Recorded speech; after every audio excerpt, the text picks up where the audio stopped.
हाल ही में खेमराज कमेटी की जो रिपोर्ट सार्वजनिक की गई है,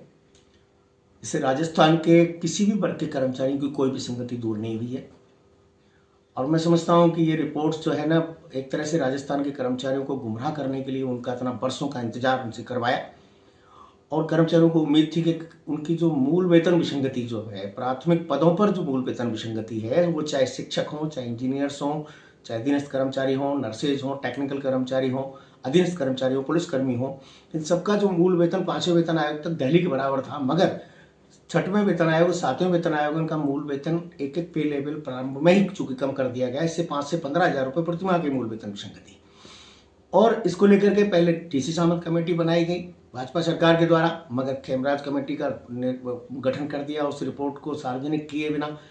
निवर्तमान सरकार ने। और उस समय एक लंबा समय लिया, करोड़ों रुपए इन कमेटियों पर खर्च हुआ, कर्मचारियों को भरोसा था, कर्मचारियों को भरोसा दिलाया इन कमेटियों के माध्यम से। मगर एक भी किसी भी कैडर की मूल वेतन की जो विसंगति है उसको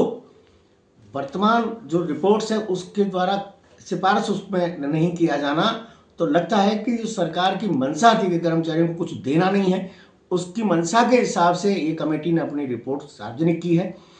तो इस तरह की रिपोर्ट्स है ना, हम इसकी निंदा करते हैं, क्योंकि एक तरह से राजस्थान के कर्मचारियों को बड़े राज्य स्तरीय आंदोलन के लिए फिर से प्रेरित करने जैसी ये रिपोर्ट है। हम सरकार से मांग करते कि राजस्थान की सरकार की चूंकि मंशा है कि कर्मचारियों की